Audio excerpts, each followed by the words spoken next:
Okay, we're now live, and I can hear myself.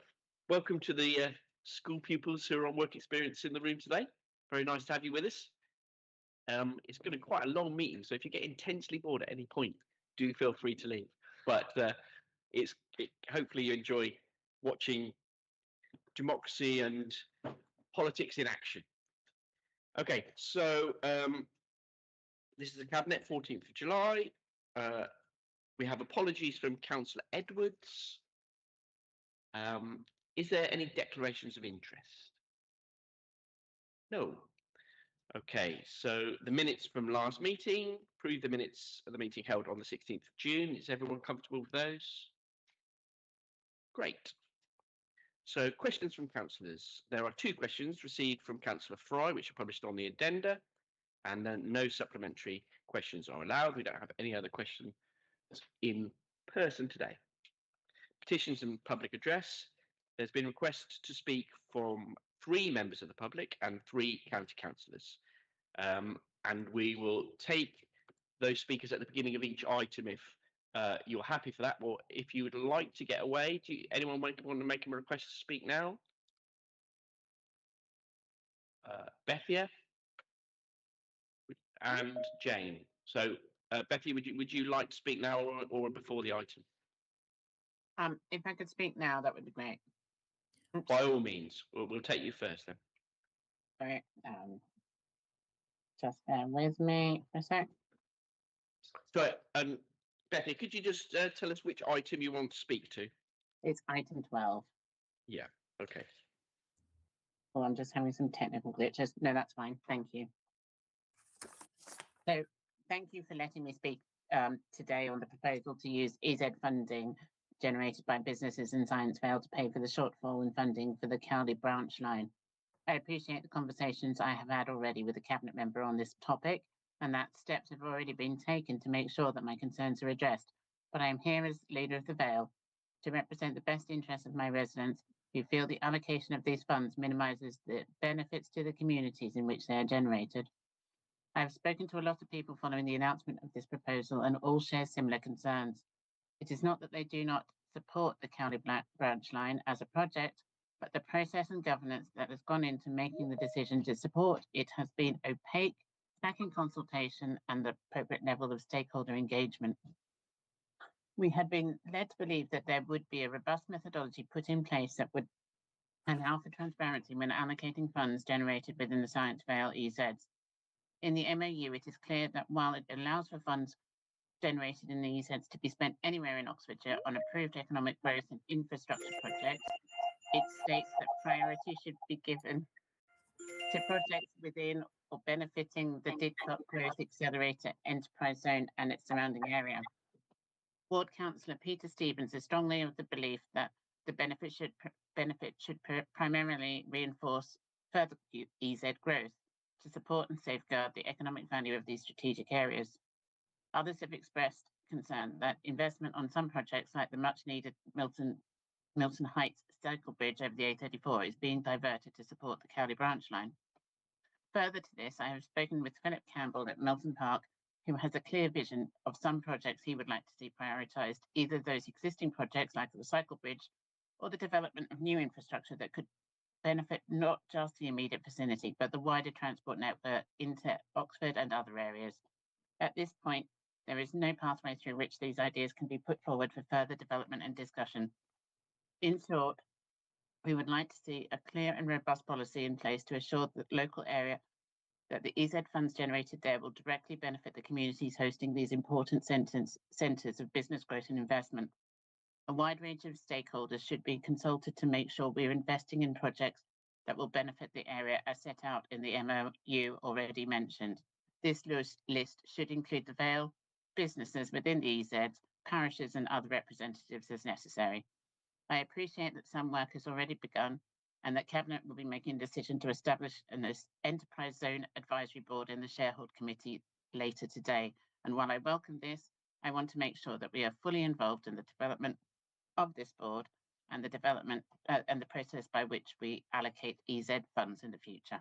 Thank you. Thank you, Bethia. Can I just ask the other people online currently, just to make sure you turn your cameras off until you are able to want to speak? That'd be great. Betty, we'll pick those points up in the actual item later on. But thank you for your time today, telling us about that. So, Jane, would you like to speak now? Yes, I'd asked Chair to speak to item 8 and then item 12, but I'll be very short on item 12. So shall I speak to both? Yes, if you can, that'd be great. So we'll give you your time on the Best Start Family Hubs now, and then when you've stopped, we'll reset the timer for the second item. Okay, thank you. Item 8, very much welcome the strategy and ambition of the Best Start Family Hubs and the inclusion of Wantage and Grove as one of the 5 localities. It's really critical that these hubs develop, and in our area, when we look at the data from referrals of CAMS from young people at schools, the Wantage King Alfred School has the highest number of referrals to the CAMS service since April 2023. And that is a massive red flag. And, the Vale is an area across the board where actually we've seen, it's the only district where we've seen a decline in the multiples of deprivation traditionally. And then on top of that, you've got the inequalities that are very specific to rural market towns and village areas. So very much welcome this development. And I would just urge that and encourage that I think there is clear synergy here with the CAMS hub from Oxfordshire Health, which is being piloted in Wantage from the newly refurbished community hospital, which will be launched sort of later this year, and encourage the exploration of synergy between the Best Start Family Hubs and the Oxfordshire Health project to bring out this hub from the children's mental health side to Wantage, which is the first pilot of them going out to the neighbourhoods as well.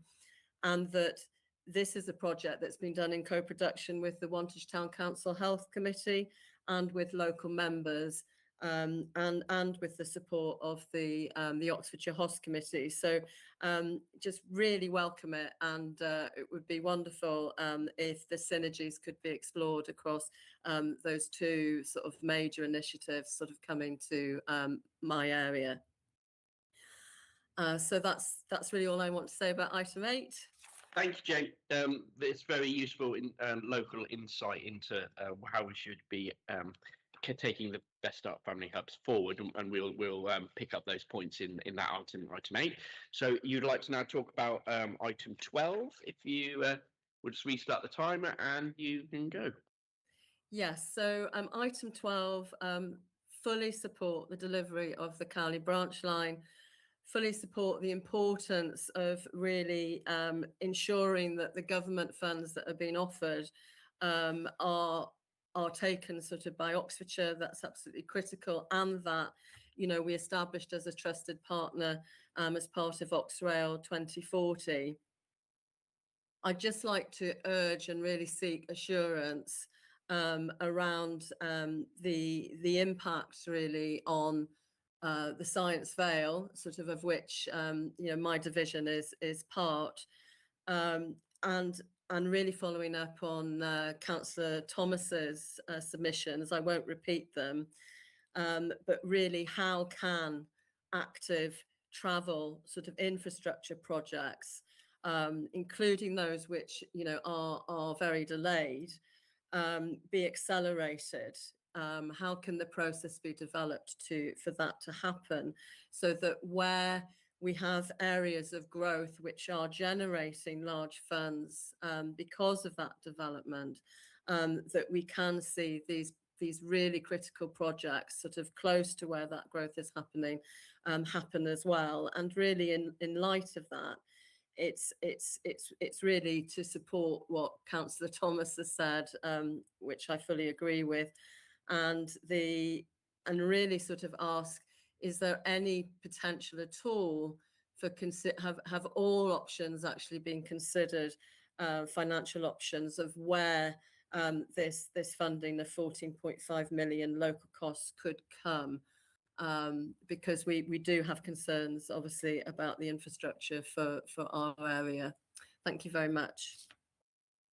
Thank you very much, Councillor Hannah. That's good points, well made. We'll pick them up in the section 12. Okay, so Andy Crawford, Councillor Andy Crawford, would you like to speak now? And could you tell us which item you want to speak on? Yes, I would like to speak now, if I may, Chair, and it's item 12, the Cowley branch line as well. Fabulous. Okay, ready with the timer, so your time starts now. Okay, thank you very much. So I'm the Cabinet Member for, amongst other things, economic development of the Vale. Thank you for letting me address Cabinet on this issue. Firstly, I should like to make it very clear that I'm fully supportive of the project. I lived in East Oxford as a student many years ago, and later commuted for 7 years to Cowley, so I'm well aware of the importance of this initiative. However, I've got two major concerns. Firstly, as outlined in the letter from the Vale's Deputy Chief Executive Susan Malcolm to Robin Rogers, which I trust Cabinet members have had the chance to read and fully understand, the process by which the scheme has been brought forward for EZ funding is deeply flawed in many ways. It's 18 months now since OCC took responsibility for Oxlep, yet no mechanism has yet been put in place to determine the prioritisation of projects in a democratic, clear and transparent way. In particular, I draw attention to the EZ2 MOU, Memorandum of Understanding, which prioritises the use of retained business rates income to support further development within the enterprise zone, and it says quite clearly ahead of wider Oxfordshire priorities. This clause appears to have been entirely ignored in the proposal to allocate a further 14.5 million of EZ monies, including EZ2 monies, in addition to the use of 5 million already sequestered from the Oxrail pot of 10 million. Secondly, Oxfordshire County Council, I'm sure you know, is reported to be in receipt of more unspent Section 106 monies than any other council in England, a total of 263 million. Cabinet members may wish to inquire whether in fact this money is entirely unspent, rather than actually expended in part on projects which have been delivered, but remain simply unclaimed by OCC from those local authorities with whom the funds sit. Resolving this may do wonders for your cash flow and treasury management income. Option 1 in paragraph 34 of the papers before you makes it clear that you could choose to fund the 14.5 million shortfall through notional internal borrowing from unspent balances, the cost of which would be the interest lost by the council until such time as the SIL and Section 106 receipts are received to repay this notional loan and replenish the funds. And in the interest of fairness and to comply with the intention of the EZ MOU, which I mentioned before, signed by your council, I urge you to choose this option, option 1 on paragraph 34. I'll leave it there. Thank you very much indeed for letting me speak. Thanks, you, Councillor Crawford. We'll address those points in item 12. Thank you so much. So we have some now members of the public, and the first of the two, because my eyes are terrible, is Rita, is it? Oh, sorry, Richard Drew. Sorry, you were first. So would you like to speak now, or would you like to wait till the item? Mr. Drew. I would like to speak now, if I may, please. Certainly. Okay. On which item would you like to speak to? Item 18. Item 18. It's fine. That is the Capital Programme Monitoring Report. So the timer ready? Yes. Yep. Okay. So you can start your time now. I'm speaking on behalf of Sherburn Parish, who are key stakeholders in the Watlington Relief Road scheme. The Capital Update report only reflects the position as at May 26. The report at item 18 includes a virement of underspend on the Watlington Relief Road of £2 million due to objections to the planning application that require significant and further work. This was the situation over a year ago when council allocated reserves could not be spent in 25-26 as the scheme did not have planning consent, despite a promise from the then County Council, now MP, that the project would have spades in the ground in September-October 25, and which was the basis that the expenditure was added to the Council's firm capital programme. Sherburn Parish is curious as to why Cabinet repeated what it did in 25-26, by allocating 14.2 million and additional £3 million in 26-27, all from its own reserves to the Watlington Relief Road project into its firm capital programme that has no realistic prospect it will have spades in the ground in 26-27. Allocating reserves with no alternative funding sources, bypassing consideration of cheaper options, contradicts the duty to maximise council funds and resident benefits. Solicitors acting on behalf of Sherborne Parish wrote to OCC in February 26, noting that the Scrutiny Committee recommendation was that the council is provided with the options appraisal used when assessing the progress within the Watlington Relief Road as part of the budget report.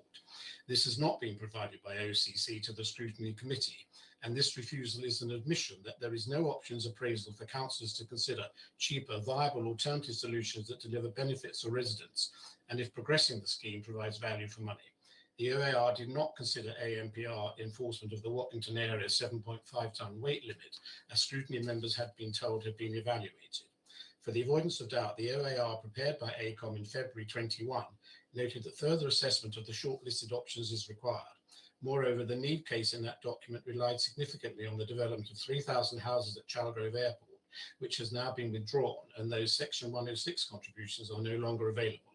In any event, the recommendation of that report was that multiple options were taken forward to public consultation. This did not occur.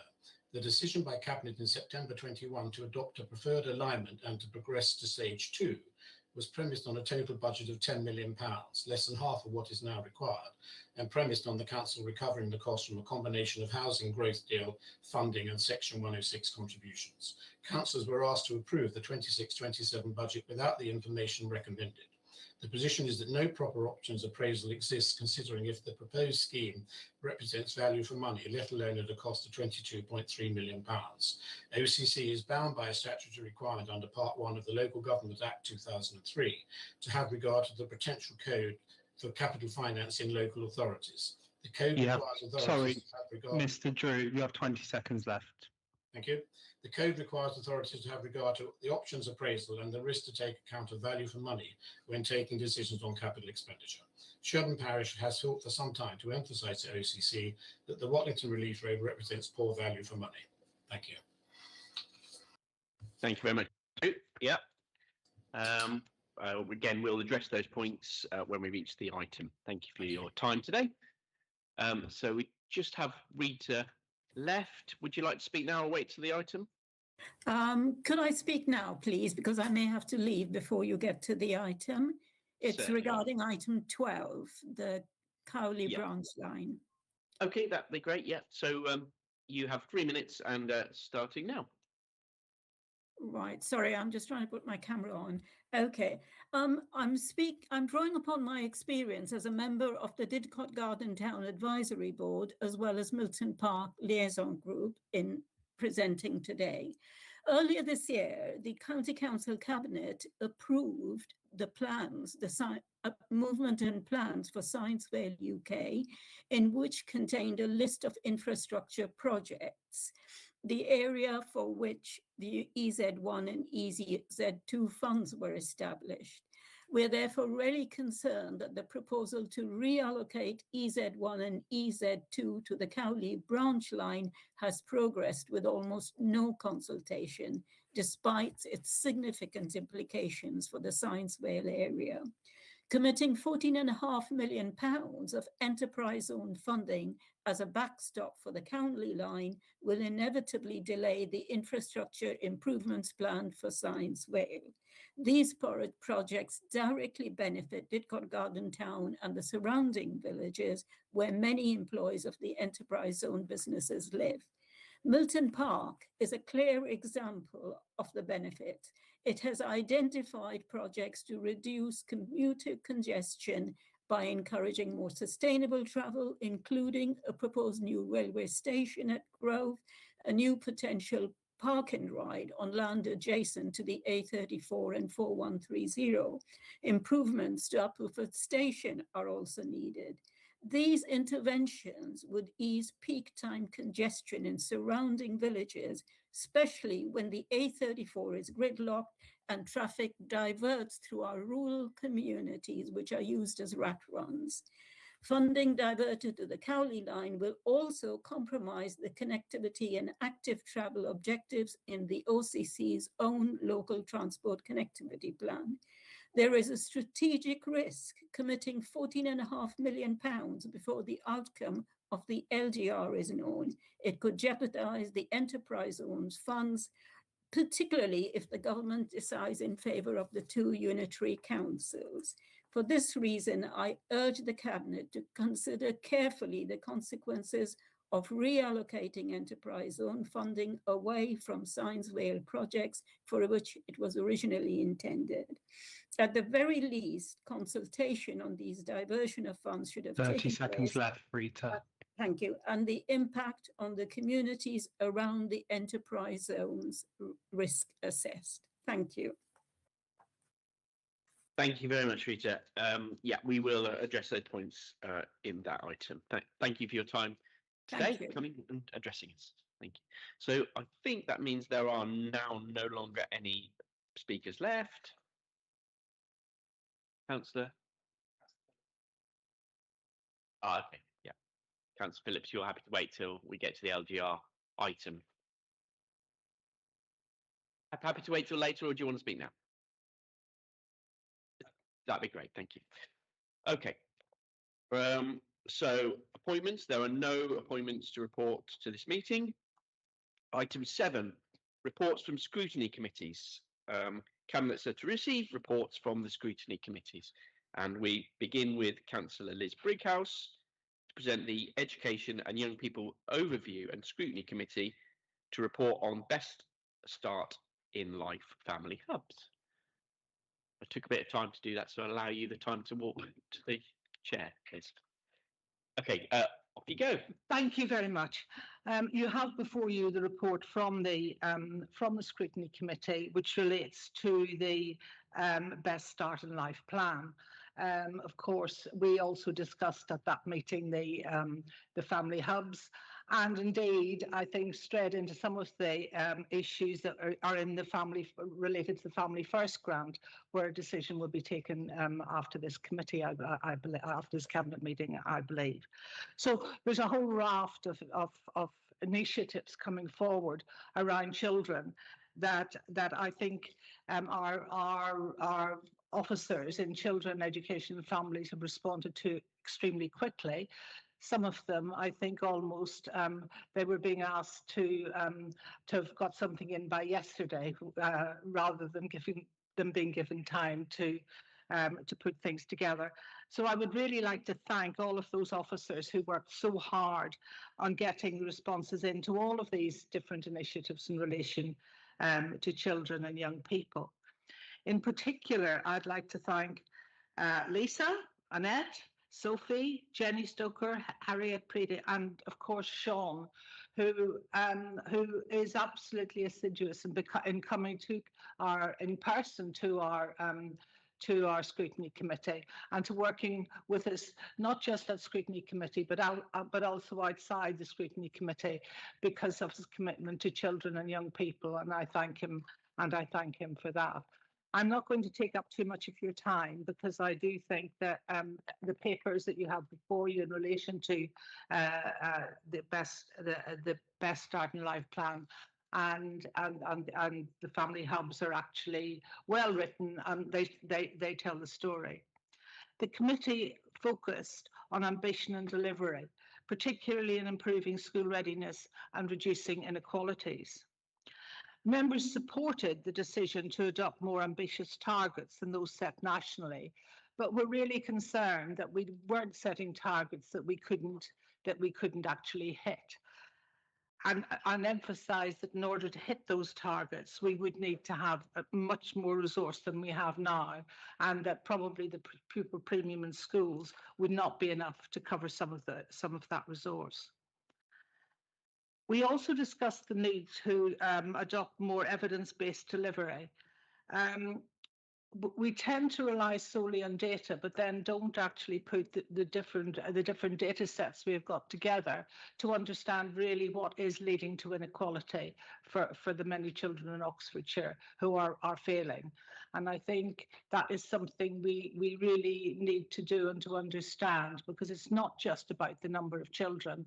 It's also about the whole story of their lives and how we as councillors understand that story, and how the executive understand the measures they might take in order to change those outcomes. We have got massive amounts of evidence through the work that was done during Sure Start, but strangely, some of the evidence that has come out since Sure Start ended and what happened to children because Sure Start had ended is actually a really telling story. It's a story that actually enables us now to make sure that we actually keep up with and work alongside central government in relation to the various ways that we need to work in order to ensure that children get equity in relation to their life chances, because it's not just about equality. It is also about equity. It's about raising those children, enabling those children to have the sort of life chances that lots of children are born with because of the families that they're born into. So, and I was really interested in the points that Jane was making in terms of children referred to CAMS, and that's a whole other story that we need to factor in terms of these children. So I will stop there, but I do think that if Sean can persuade you, and I'm sure he can, I'm sure his persuasion powers are enormous, and I'm sure the resource will be put in the next budget in February to ensure that the children across Oxfordshire are on that path to get more equitable provision across the services that they need. Thank you. Thank you very much. All right. Does anyone ask Liz any questions? No? Thank you. Right.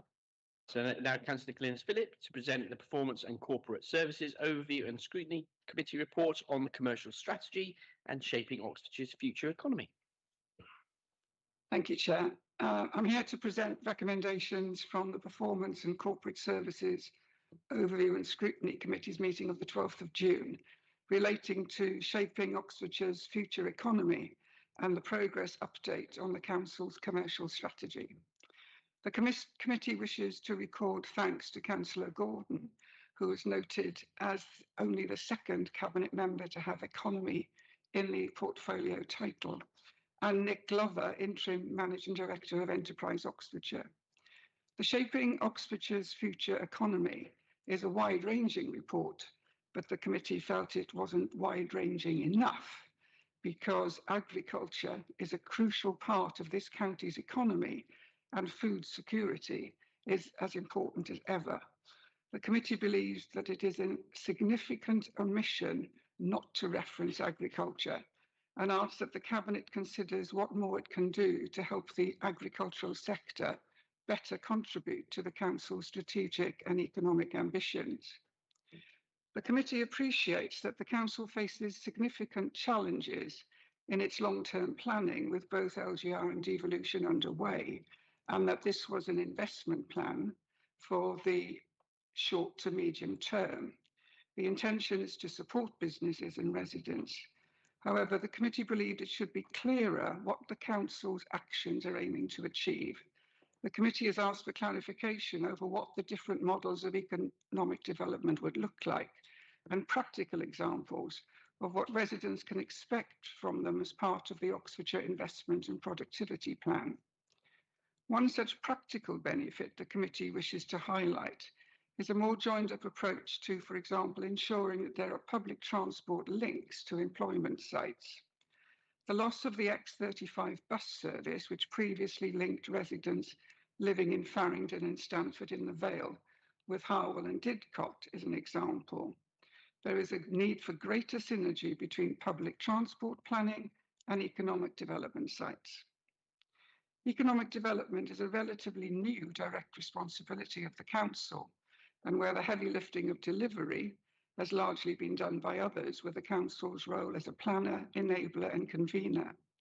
The Council now has the opportunity to make significant contribution towards its strategic goals through this work, and the committee asks that economic development is better resourced to increase capacity and to strengthen data and intelligence. Reports need measurable objectives, key results and outcome reporting, and the capacity within Enterprise Oxfordshire to recruit ahead of inward investment will go some way to meeting this requirement. The report proposes convening a group of existing members to agree delivery principles and mechanisms for economic development, and this suggestion was supported by the committee. So the second report is the committee's response to an update report on the progress of the Council's commercial strategy. And the committee thanks Councillor Levy and Ian Dyson for presenting this update and answering what can only be described as a fair number of questions. A significant proportion of the discussion in committee was focused on a single issue, which is the Council's £34 million investment in the Castle Quarter. For most members on the committee, this was the first time they'd had the opportunity to engage with this proposal, and one with a significant financial outlay. The committee recognises the sensitivity and confidentiality around commercial deals, but asks that the Council builds in scrutiny around these transactions and before the deal is signed off. For there to be transparency, clarity and financial oversight, scrutiny members need to be involved as early as possible, and Cabinet is asked to give consideration as to how it will build scrutiny into significant commercial activity. It is almost impossible for any major decision of this Council not to have consequences for future Council or councils, and there was concern that the new unitary Council or councils will inherit this debt. The committee was disappointed that the commercial dashboard was still in development, as all members need to see how the implementation of the commercial strategy improved quality, performance and value for money, including social value for residents, and a timetable for when we can expect to see this dashboard was requested. And finally, as the Cabinet member outlined to the committee, the purpose of the commercial strategy is to ensure that the Council's commercial activity adds value to the organisation, supports wider policy objectives and generates income where appropriate. The committee has asked for more detail to be made available via the completion of the dashboard, but also further examples of the practical improvements which have been made to the quality, performance and value for money of the Council's contracts. Thank you, Chair. Thank you very much, Councillor Phillips. We now have the final scrutiny report from Councillor Liam Walker to present the Place Overview and Scrutiny Committee report on protocol for flying flags. Yeah, thank you, Chair. And as you know, I'm always happy to talk flags with you, but you'll be pleased on this occasion it's not about ones on lampposts. I don't propose to take up much of your time. As you can imagine, this is quite I think this is probably one of our shortest scrutiny items that we looked at. But basically, we observed that the legislation has been amended, and that should be noted. And we also asked that the Holocaust Memorial Day should be referred to as such. So just to recap on those 3 recommendations, which the Deputy Leader kindly joined us at the scrutiny and has basically agreed to, which is great. The first one being that flying the flag at half-mast, if sadly a current former member dies, but also include honorary aldermen in that. Number 2 is to include the chair of the council as the civic head. We're making sure the decisions about civic flags are flying. And thirdly, don't fly the white flag, although from an opposition point of view, this might look quite entertaining. My advice to the administration is it probably wouldn't be a very good look for the council. Thank you, Chair. Yeah, shame Nick Robinson's not in the room, and we can discuss it further when he's around. But yeah, thanks for that. That's really good. We will address those points on the item. Don't know why I turned me off. This actually has got loads of buttons which you don't have, and I'm surprised that you never use this one, which cuts people off. On me. Very tempting. But okay, so item 8, Best Start Family Hubs. We've already heard from Councillor Hannah on this. Councillor Gall is to present it. Thank you, Leader. So the question I've been asked the most when it comes to our Family Hub programme is whether we'll be working together with the voluntary sector. And yes, we are. There will be a dedicated session with the Oxfordshire Family Alliance to acknowledge their questions and requests, which will be held at the end of this month. We have 5 proposed areas where the data says our primary hubs should operate from.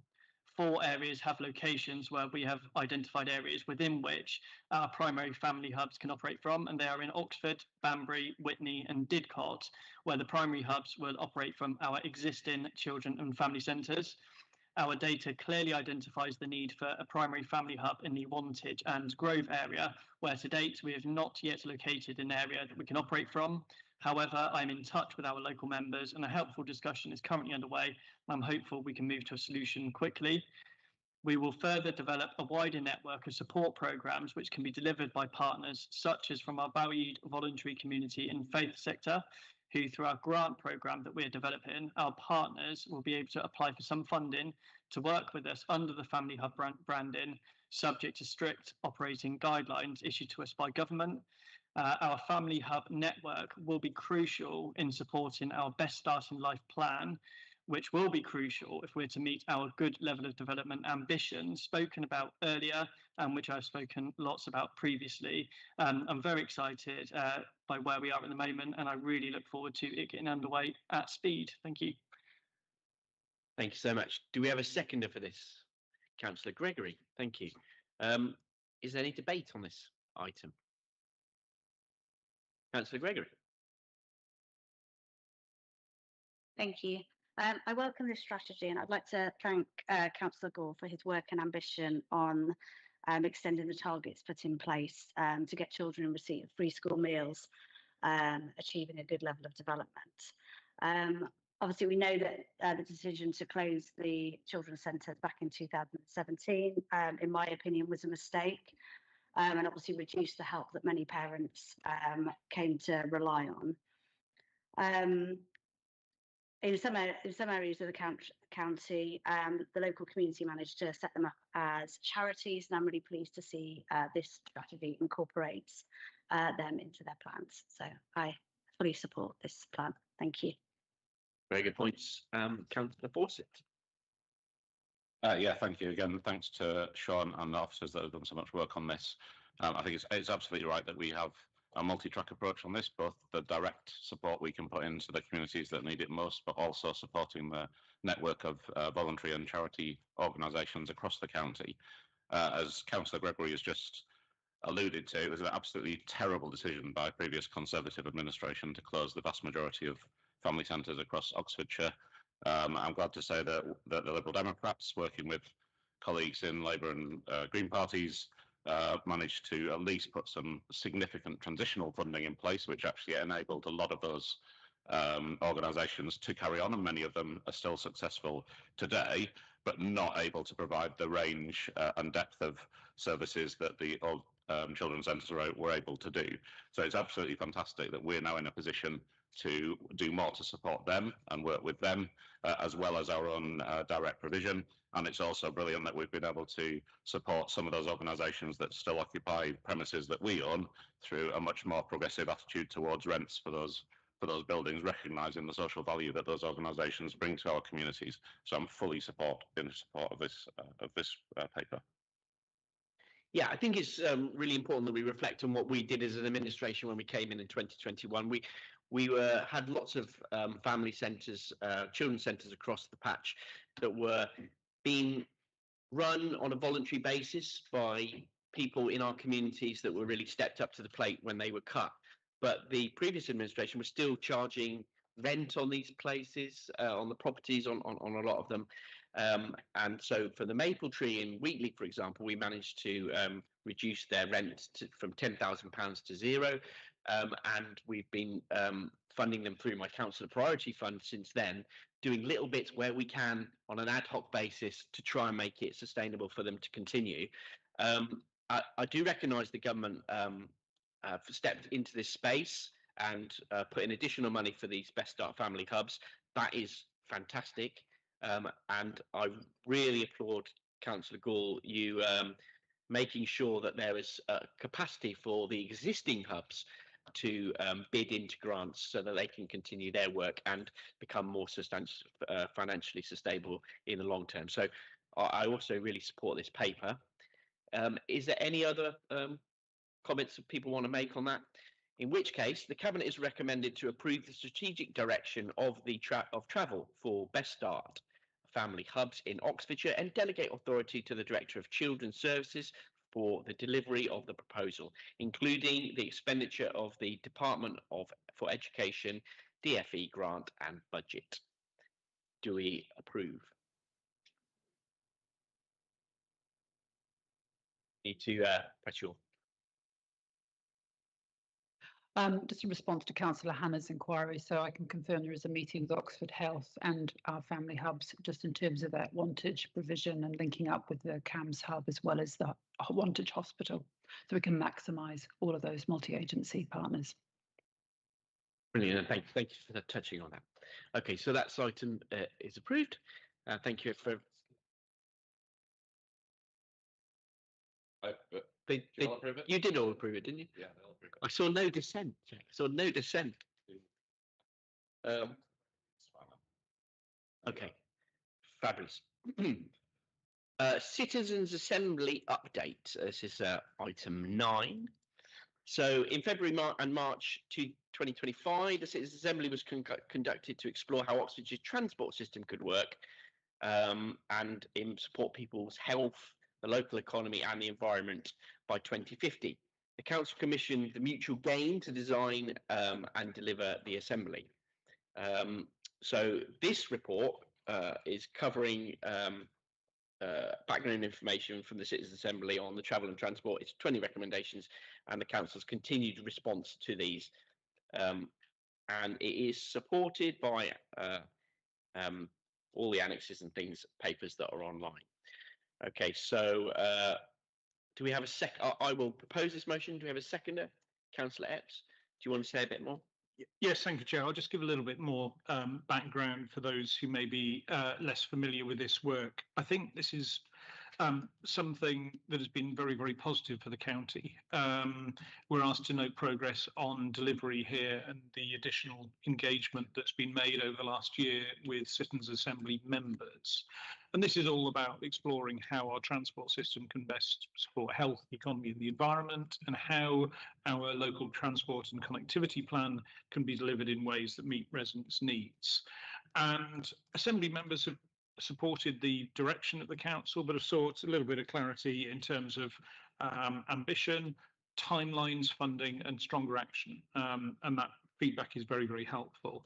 The initial response was approved about a year ago with some further work needed on some of the recommendations.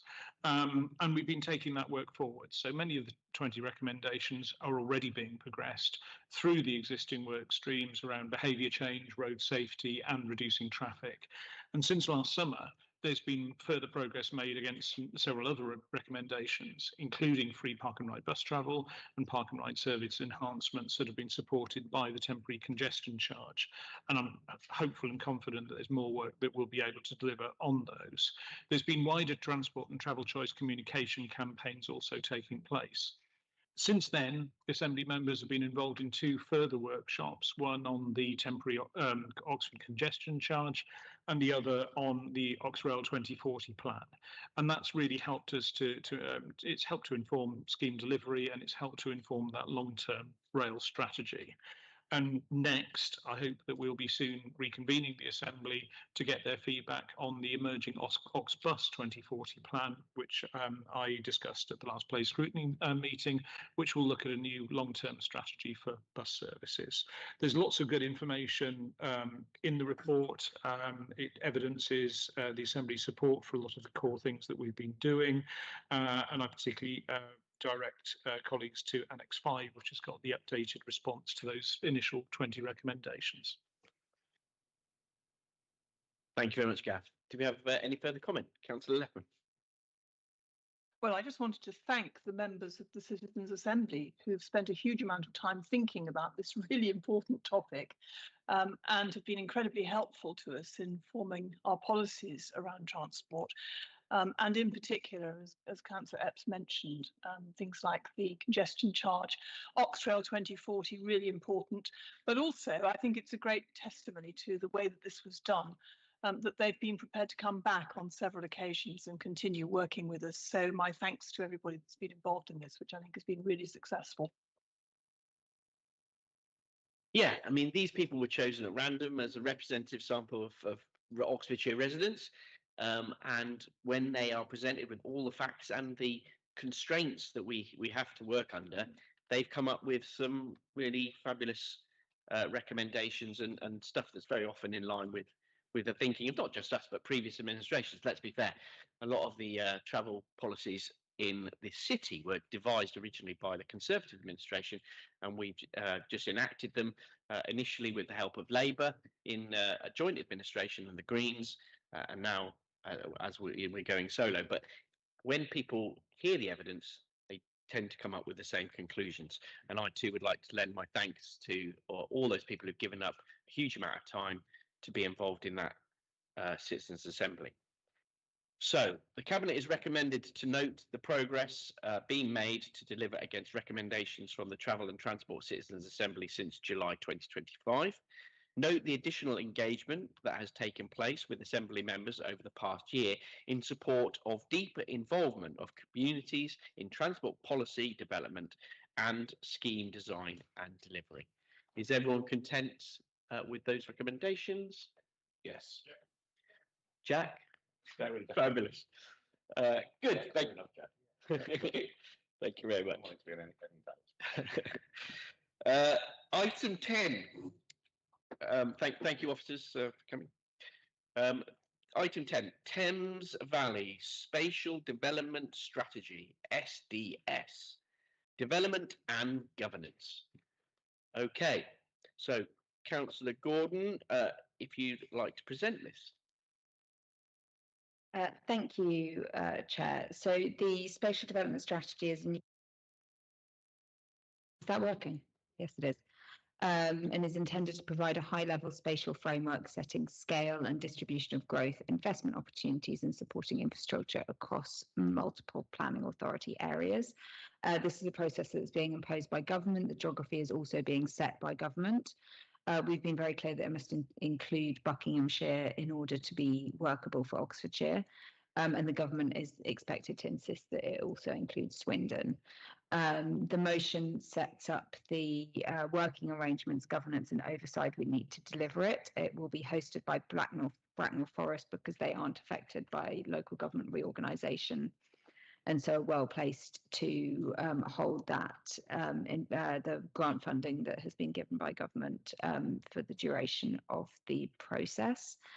Obviously, there will be a concern given that we have been very clear that Swindon is not part of the Thames Valley and should not be included in any future Thames Valley Mayoral Strategic Authority.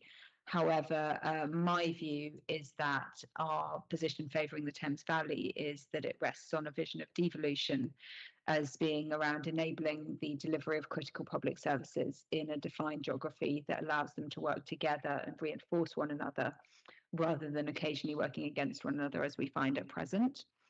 And in fact, the decision of the government to pursue devolution and spatial planning as separate processes, if anything, reinforces our view that these can be considered separately, and that whereas our view around devolution must depend on these critical local factors such as the ICB and the Thames Valley Police, as well as the identity concerns around the historic geography of Oxfordshire, Berkshire and Buckinghamshire.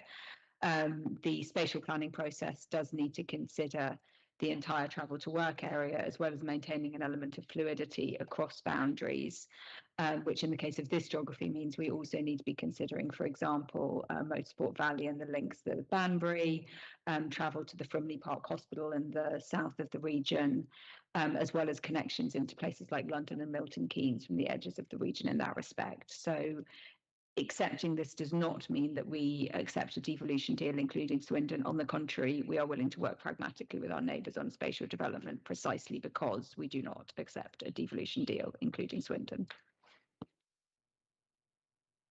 Okay, interesting. And do you, Councillor Gore, do you want to second it? I'm happy to second. I've got no further comments to add. Great. Okay. Do we have any debate on this? Councillor Epps. I do just I think spatial planning is a good thing. I don't have any challenge with that.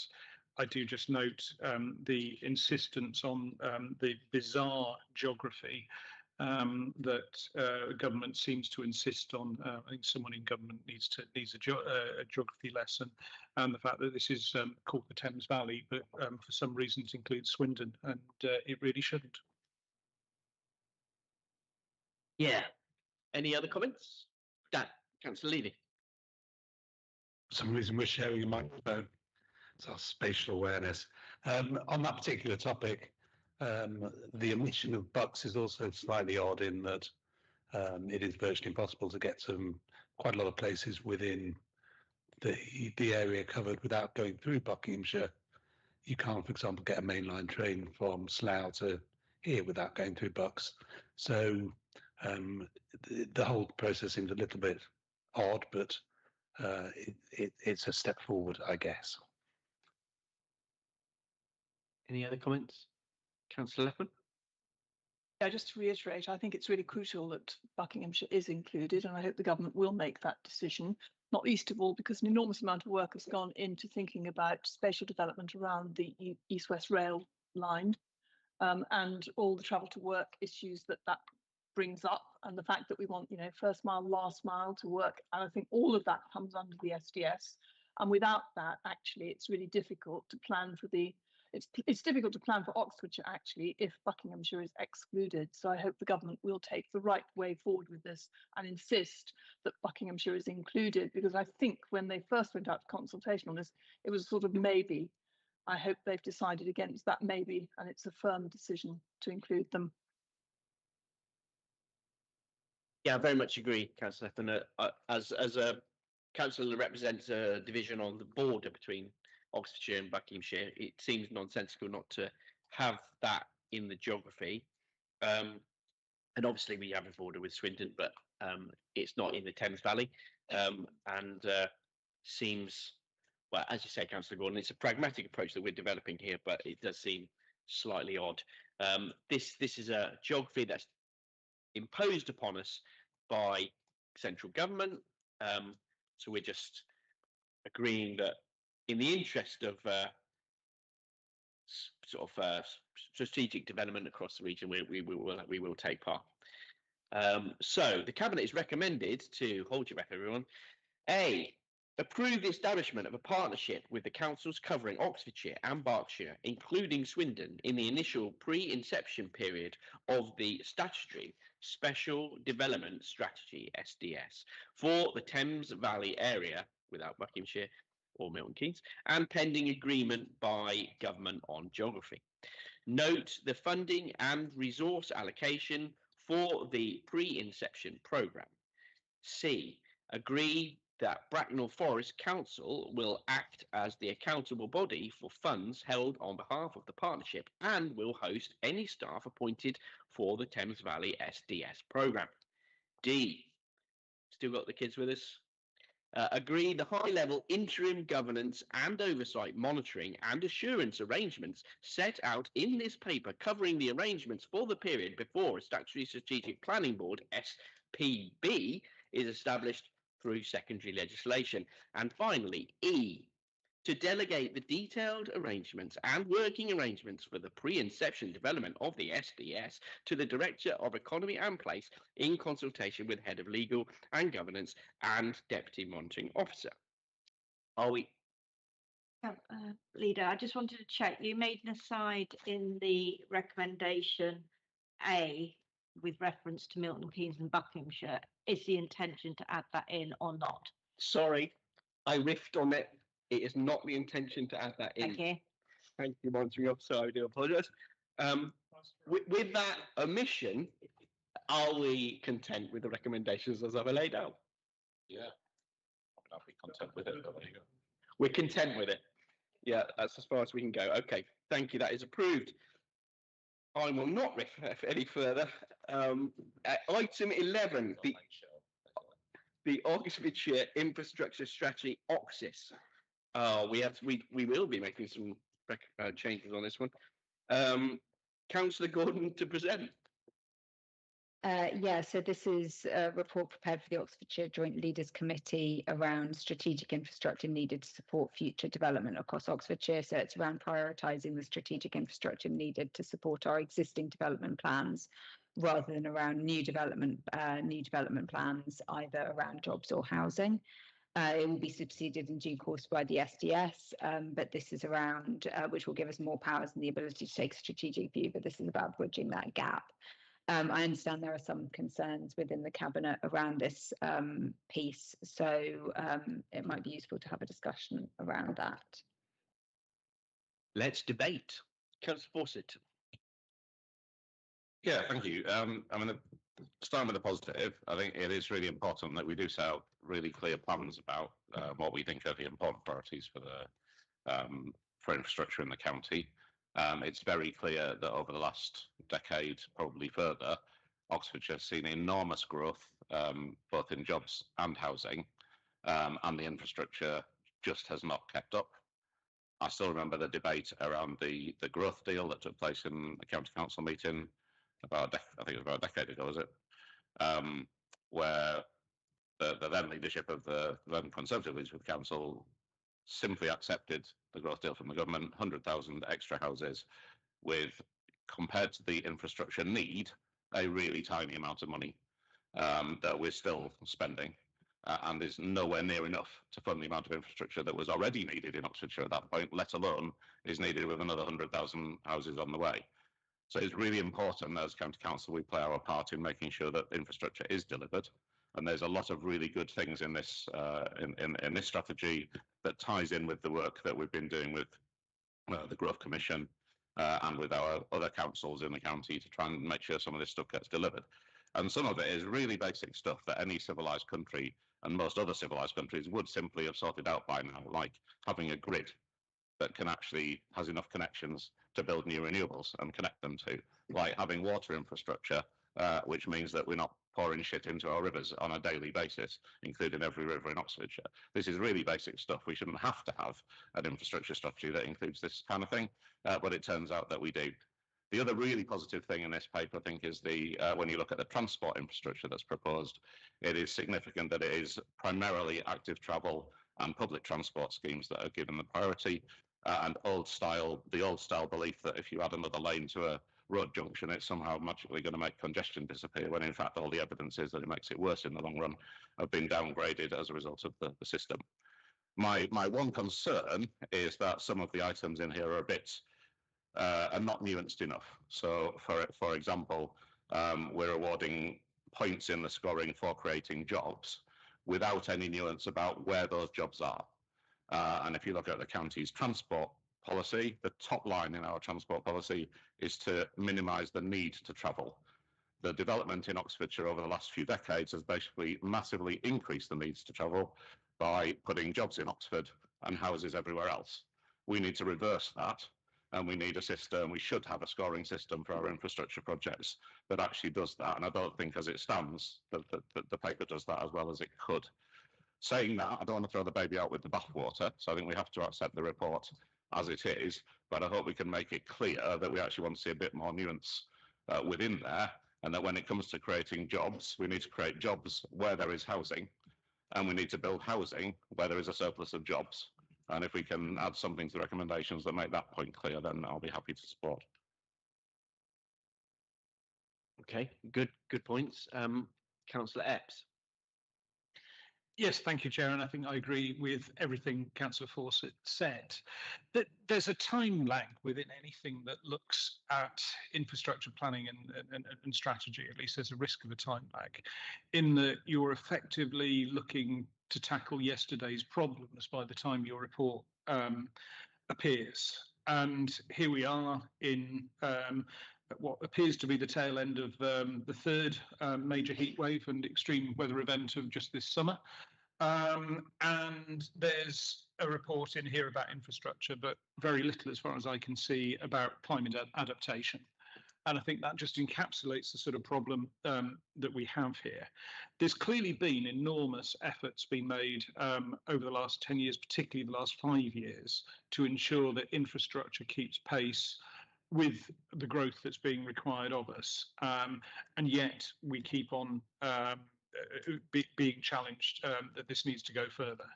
And until we reconcile this whole position in terms of jobs and homes, where the two have been getting increasingly disconnected. You look at Whitney growing in terms of numbers of homes and jobs being put in Oxford without homes.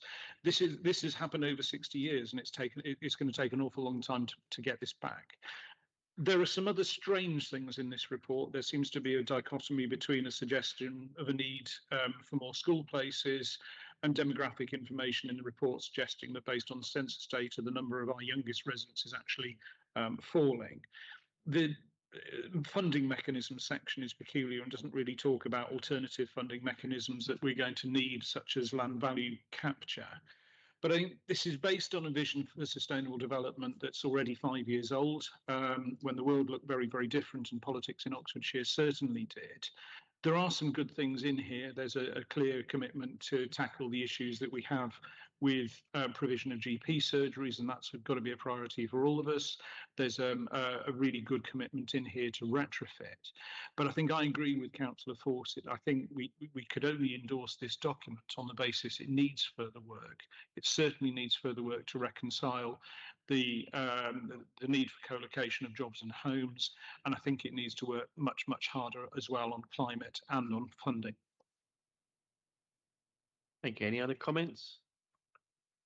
I agree with everyone that's spoken so far. I think it's essential that this kind of strategy should enhance our policies and help to implement them. You know, I'm particularly concerned about the very large amount of growth we're getting and the associated car parking with that growth. If we have that if we have it separated between the jobs and homes, then you will require additional car parking, and then we've got the additional pressure on roads we can ill afford, which we're already struggling with, as we know. So I think what we'll do is we'll add some recommendations. Yeah. Councillor Gordon, do you want to suggest some additional recommendations? Yeah, I think based on the discussion, I think it would be sensible to add 2 recommendations. We could add a first recommendation around flexibility in bringing forward projects. I think there's a little bit of concern around a prioritisation that is unduly rigid if 2 projects have very similar scoring. So, for example, if one was a sort of 38 and the other was a 39, we wouldn't really want that to be something that we're held absolutely to. We would want an element of flexibility to ensure balance around the county, elements of common sense, as well as the ability to take advantage of strategic funding opportunities as they arise, as Councillor Epps referred to. So I think that would be one thing to include. And then the other would, I think, be emphasising the policy concerns to feed into future infrastructure exercises, such as the spatial development strategy. So with that in mind, I would suggest 2. So I would suggest recommendation B, which would be note the need for flexibility in bringing forward projects for funding to ensure equitable distribution of funding around the county and take advantage of strategic funding opportunities as they arise. And recommendation C, ensure that future iterations of this report or other infrastructure prioritisation exercises, such as the spatial development strategy, place stronger emphasis on job creation in priority locations, housing development in priority locations, notably Oxford City, climate mitigation and adaptation, and alignment with Oxfordshire County Council transport and other policies. How do people feel about those as suggested amendments? Okay. Yeah, Councillor Fawcett. I'm very happy with that. I'd be happy to second those recommendations. Okay, in that case, yeah, if I propose, I haven't proposed it yet, so I guess I'll propose it. Assuming you were going to. Yeah. You lasted a long time. Well done. That's good. And thank you for coming and doing your work experience. Okay.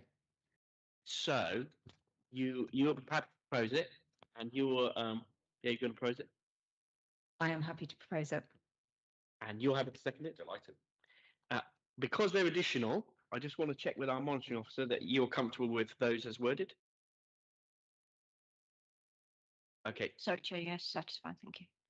Thank you, Anita. Okay, so just to sum up then, the Cabinet is recommended to endorse the Oxfordshire Infrastructure Strategy Stage 2 Prioritisation Report provided in Annex 1, and B, note the need for flexibility in bringing forward projects for funding to ensure equitable distribution of funding around the county and take advantage of strategic funding opportunities as they arise, and C, ensure the future iterations of this report or other infrastructure prioritisation exercises such as the spatial development strategy we talked about earlier. I will remove the talked about earlier bit. Place stronger emphasis on job creation in priority locations, housing development in priority locations, notably Oxford City, climate mitigation and adaptation, and alignment with Oxfordshire County Council's transport and other policies. Okay, are we agreed? Agreed. Thank you. Good, right. We are now on to the one that everyone was interested in before the meeting. So we'll have to address some of these points. It is the Cowley Branch Line Enterprise Zone funding. We've heard from the speakers. Do I have a proposer? I'm happy to propose it. Councillor Gordon, off you go. Yeah, so I'm happy to propose this. I think this is a really exciting opportunity to deliver a desperately needed public transport improvement that's highly rated on the infrastructure strategy, as discussed a few minutes ago.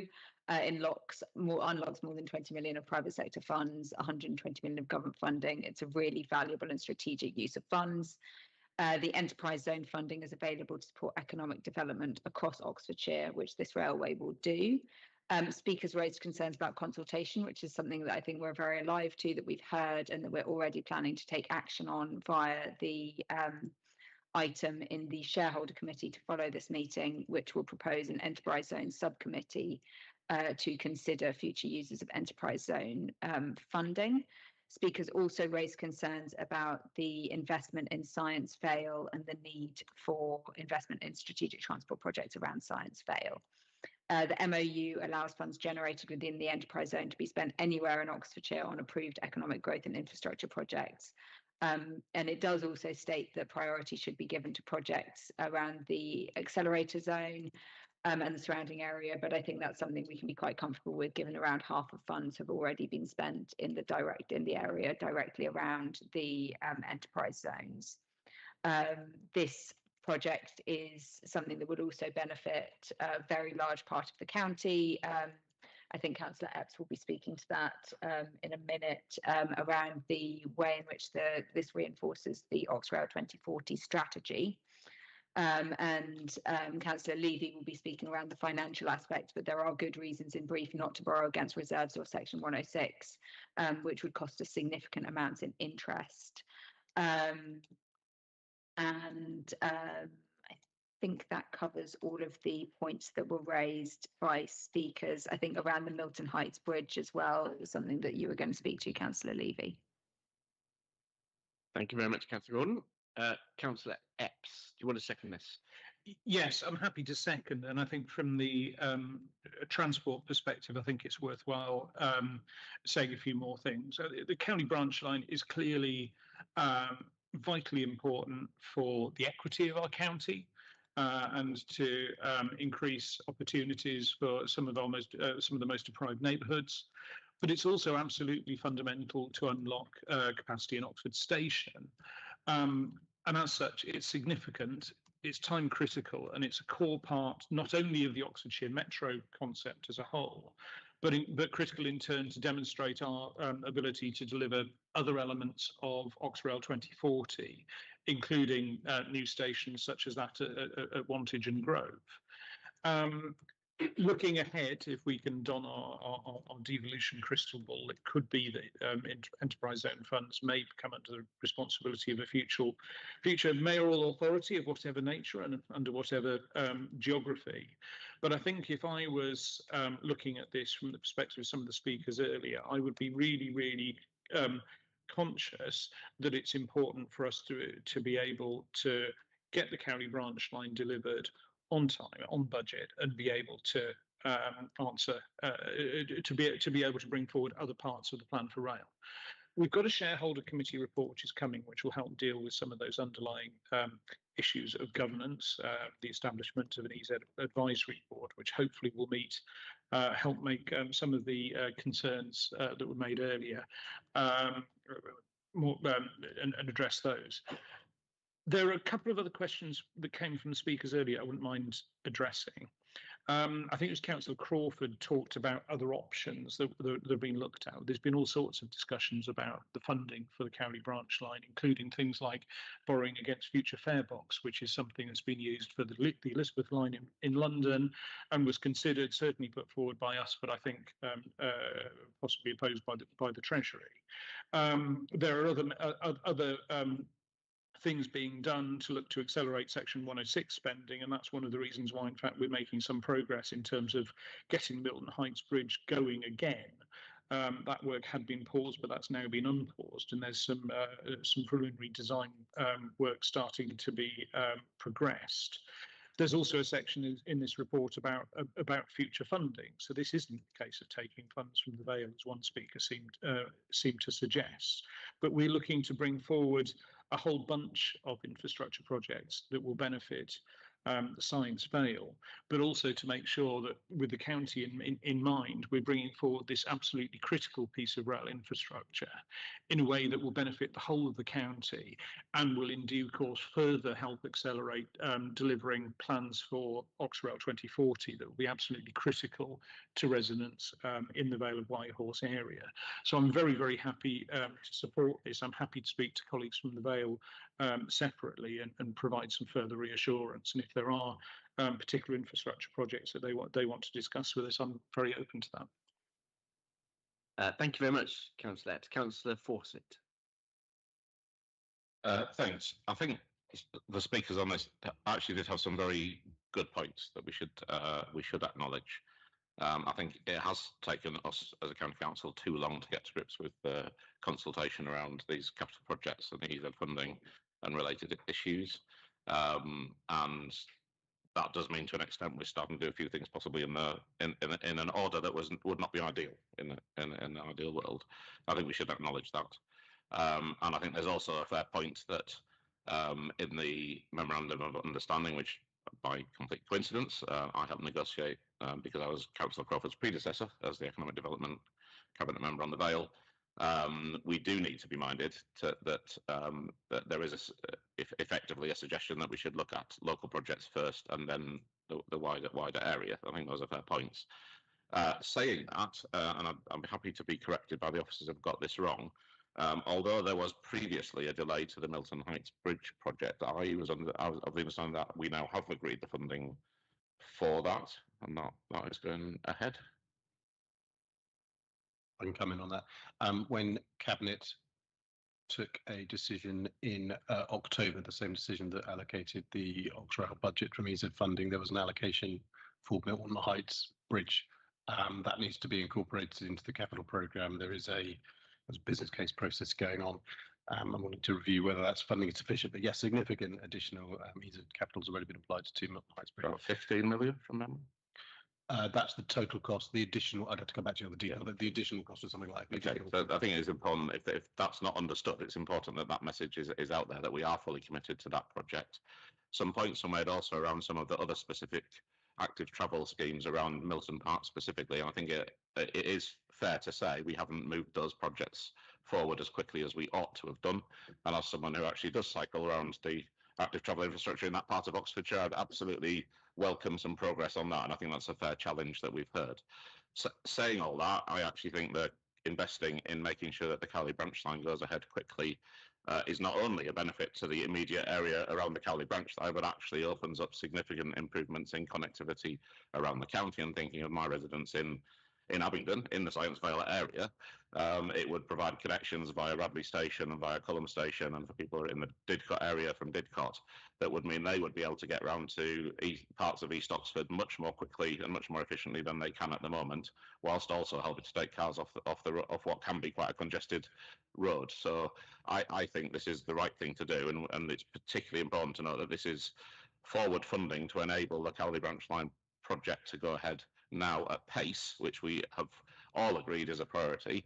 But most, if not all of that money will be recouped from other sources, and that's important to make note of, I think. Indeed. Councillor Lee first, then Councillor Leppin. Yeah, thank you. I agree with what my colleagues have said. I'd just like to add a couple of additional points. First of all, the economy of Oxfordshire is a whole, as indeed is the transport situation in Oxfordshire. So we don't make Oxfordshire stronger by concentrating all our efforts in one place or two places. We have to spread out what we do throughout the county. Cowley Branch Line absolutely does do that by making that area of East Oxford more attractive. And we know there's inward investment into there, which is very welcome. That inward investment does no harm at all to the Science Vale. And in fact, it does the complete opposite. It's because the whole of Oxfordshire, to a large extent, built on the fact we've got a university or two here, which are very attractive. By building up the whole of the Oxfordshire economy, that includes the great businesses to the south of the county. So they really are helped. Secondly, by getting traffic off the A34 and onto the rail, that really does benefit the south of the county as well. And as Councillor Fawcett said, it is much more likely that people from places like Didcot will jump on a train if we have Cowley Branch Line. On the finances, a couple of things to note. First of all, this is potential funding we're talking about. This isn't a final decision to use EZ money for this, but as set out, it is a potential funding. And the intention certainly is that there will be most of the money or all of the money will be recouped from Section 106 and SIL, should we use it. But it's by no means certain. I think Councillor Crawford certainly suggested that we would be able to use some of the Section 106 money that we're sitting on to pay for this. We can't do that because Section 106 money invariably is dedicated to specific projects. So that isn't a starter. I think this is an excellent use of funds. I think it's an excellent mechanism to make things work. It future-proofs the Cowley Branch Line, even if the county council is replaced by 2 or 3 different unitaries, which is one of the reasons we're talking about it now, and I wholeheartedly support what's being proposed. Councillor Leppin. Thank you. Having attended the meeting with Lord Hendy some time ago now, where we presented the case for the Cowley Branch Line, one of the reasons why we have got government funding is because we have shown willingness to participate ourselves in putting up some of that funding ourselves. I don't think we would have got the funding if we had been sitting on our hands and simply saying we don't have any money to do this, we expect government to fund all of this. I think this is excellent use of the funds that we have from EZ. I totally understand people's concern that we shouldn't be spending it on random projects without having some kind of discussion around where that money should be used. And I totally agree that we need to be reviewing that. But I think this £14.5 million that we're proposing here is money that will not only get the Cowley Branch Line built, it will actually unlock additional investment in what we consider to be an absolutely prime policy, which is our Oxfordshire 2040 strategy. If we can get the Cowley Branch Line built and we can demonstrate to government that we are willing to participate with them in making sure that we bring forward rail infrastructure, then I think we have a better chance of getting things like Grosvenor Wantage Station built. We know Begbrook is likely to be going forward, but there are other things that will contribute to the Oxford Metro, the Oxfordshire Metro, which we have been very keen to promote. And I think it's absolutely essential, therefore, that we are willing to ensure that we use the money that we have as effectively as we possibly can. Other people have mentioned the fact that this unlocks the economic viability of some of the most deprived areas in this county, including the Lees and Littlemore, areas of Oxford which are deprived in many ways, but particularly difficult for them to get into the centre of Oxford. And I think that's really crucial and something we shouldn't forget. The other thing is that, of course, as it's been mentioned already, it does unlock capacity at Oxford Station, but most importantly, East West Rail has been trying to decide whether they should go to Didcot or Cowley. This would actually present an opportunity that would be a sort of terminus for East West Rail as well. So it is money well spent. I really am very much of the view that we should be going ahead with this. Yeah, thank you to everybody that's contributed to this paper. I think it's a very good use of EZ money. Absolutely. Yeah. How many other councils are having this level of rail investment? We've got East West Rail, we've got Cowley Branch Line. It is we're incredibly lucky. And I think it's really important that we seize that opportunity by being proactive in this space. There are other ways we could fund this. We could borrow money, but of course that would be more expensive. So in terms of the best option for the council taxpayer, this is a very sensible option. And I agree with all the comments that have been made so far. Do you have any other comments?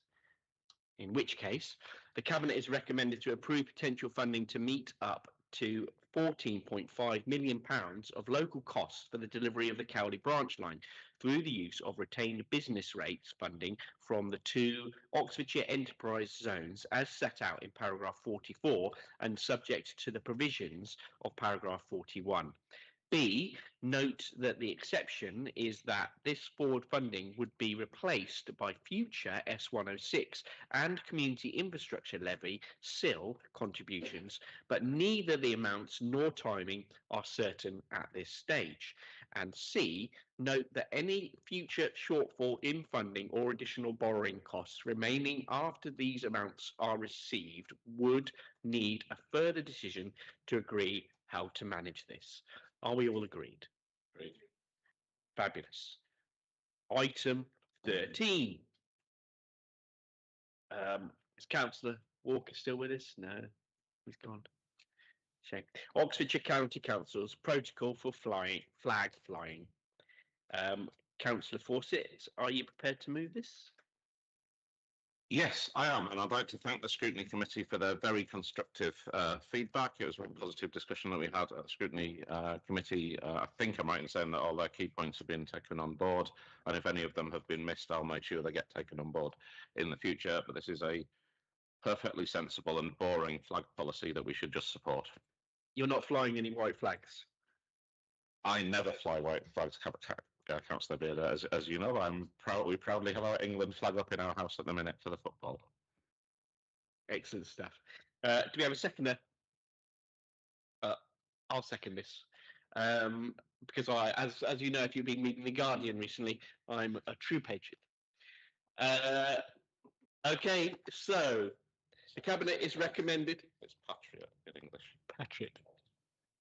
There is a slight typo where an O is missed out of protocol at the top of it, so we will amend that. Not on there in the actual annex, so we'll amend that kind of as a matter of course. Thank God. Cabinet is recommended to A, review and approve the protocol. What's it? I'm good. Review and approve the protocol for flag flying Annex A. The protocol incorporates recommendations made by the Place Overview and Scrutiny Committee. Are we in agreement? Solidly. Solidly. Well done. Thank you. Item 14. Procurement of a strategic partner to support local government reorganisation across Oxfordshire and West Berkshire. I will move this. And before I do that, Councillor Phillips, I believe you want to speak on this item. Thank you for reminding me, Jack.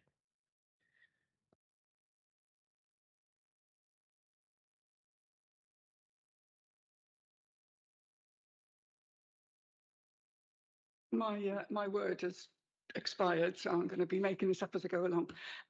So 3 points. The first is I was really surprised to see that the requirement is for a strategic partner for Oxfordshire and West Berkshire. It's clear that we are going to need additional support to manage the transition up to vesting day and beyond. But are you in possession of information that it is Oxfordshire and West Berkshire because that's only viable for 2 out of 3 of the options. And I would suggest that... Councillor Phillips, as a member of the Labour Party, you surely have more information than us. Way above my pay grade, Chair. And I just think you need to remove the geography from the recommendations, because you are then excluding the possibility of it just being Oxfordshire, which, as you know, is my preferred choice. My second point, if I may continue, Chair, is that I would have liked more information about the option appraisals. They're mentioned in paragraphs 11 to 13, but I think I would have liked more information about all the options that had been considered, the risks and the relative costs. And there's also mention of information available from other councils who've been through LGR. We're not working with a blank page here. Loads of councils have been through this. And I think more detail around that would have been welcome. And my third point is my major concern is about the finances of West Berkshire.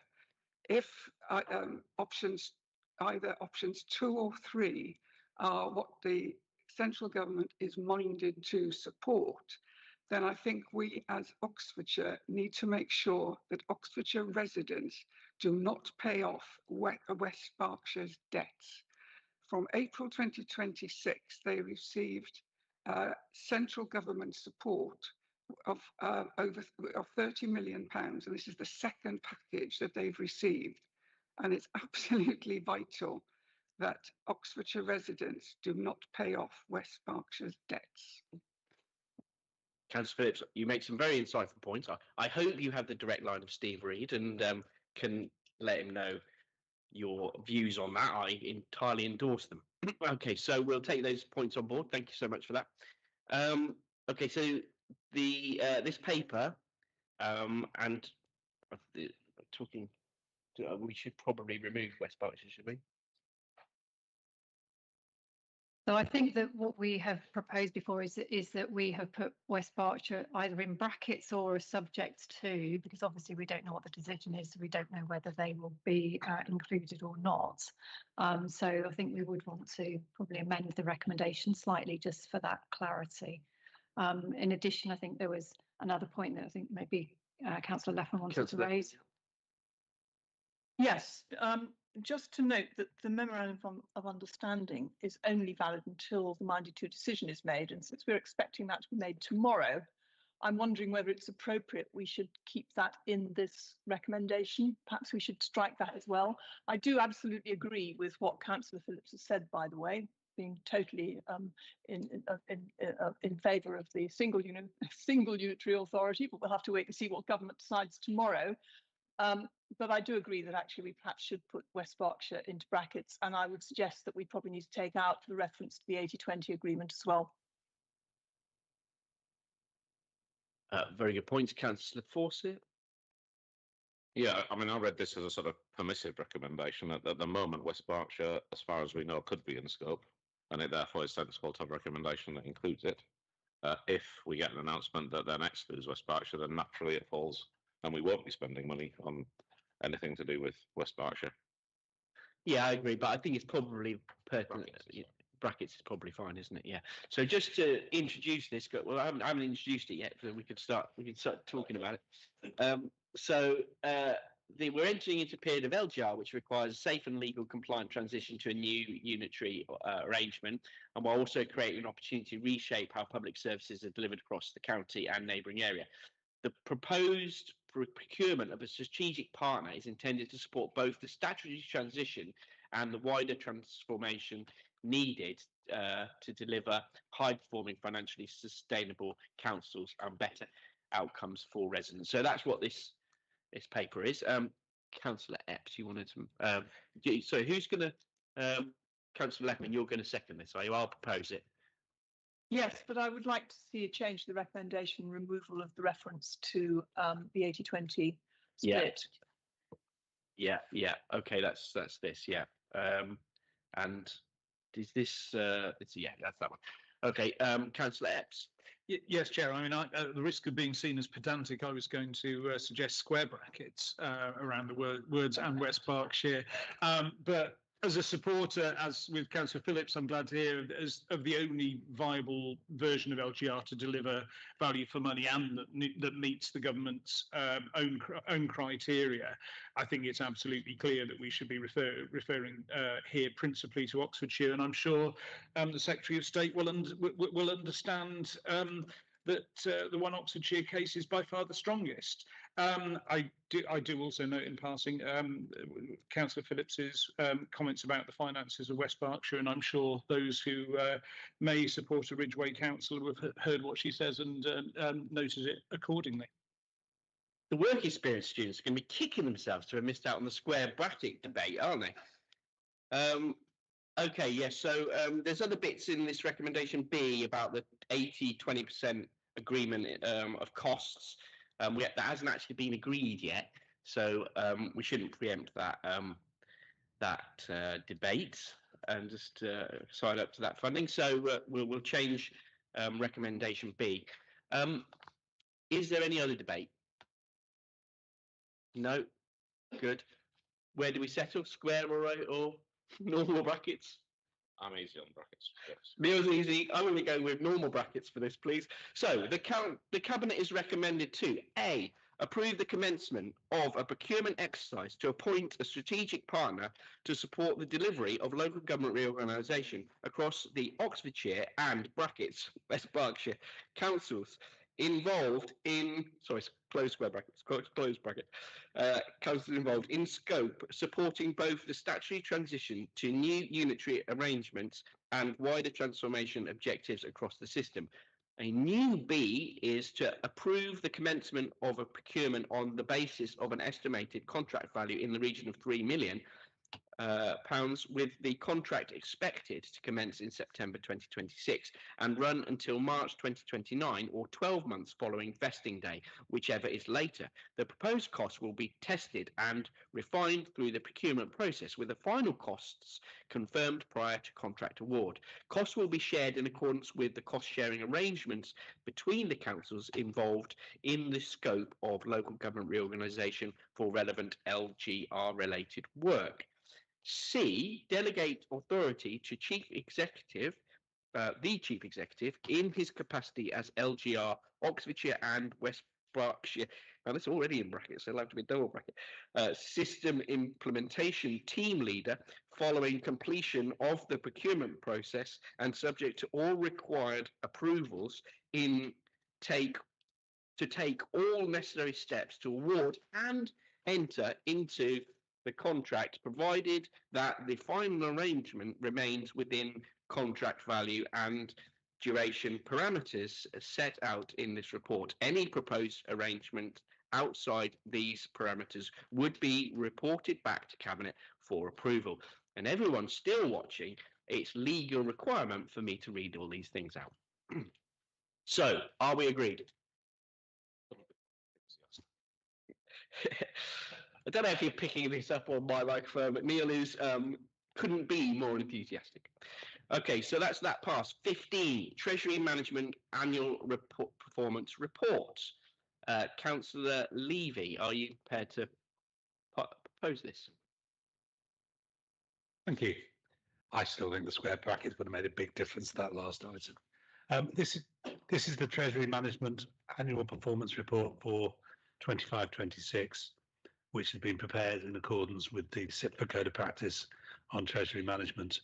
It represents the fourth and final monitoring report for the financial year and outlines the Council's borrowing, investment and cash flow activity as of the 31st of March 2026. First of all, can I thank Tim Chappell and his team for another year of excellent performance. Gets very boring having to say how well they've done, but it's lovely. So thank you, Tim. Firstly, can I confirm that the Council operated within its prudential indicators? There were no breaches of policy or strategy during the year. The performance is assessed against the Treasury Management Strategy and budget, which we approved at Council in February 25. And over the course of the year, the Council maintained a cautious approach to borrowing. It repaid £7 million of maturing debt, which was £2 million of Public Works Loan Board loans and £5 million in LOBO loans, and we raised no new external borrowing. This brought total external debt to £265 million by the year end. On the investment side, the council achieved strong returns with in-house investments generating £18 million in interest income on average balances of £407 million, and that exceeded the budgeted figure by £7.6 million. External pooled funds contributed an additional £4.4 million, bringing the total investment income to £22.5 million. The value of pooled funds stood at £89.1 million at the end of the year, which is above the purchase price of £88 million. The value of the funds remains volatile as a result of global economic uncertainty. Our total investment portfolio stood at just under £424 million at year end, with a diversified mix of fixed term deposits, money market funds, and pooled investments. So fairly cautious. Cabinet is recommended to note the report, which is in front of you, and can I also point out this will go to the full council as is the year-end report. Thank you. Thank you. Do we have a seconder? Councillor Gregory. Is there any debate? Fabulous. So the Cabinet is recommended to note the Council's Treasury management activity and outcomes in 2025-2026. We all agreed? Agreed. Item 16, Business Management and Monitoring Report. Councillor Levy to present. Thank you very much. This is the first revenue monitoring report for 26-27 and is based on the position at the end of May this year. It also includes updates to funding notified since we agreed the budget in February. An additional £4 million of funding from the updates notified in the final local government settlement for 26-27 and updates to business rates funding shared by the District Council will be added to the general balances in line with the approach that we agreed in the February budget report. Service areas are currently forecasting to operate within their approved budgets with no net forecast variation at month 2.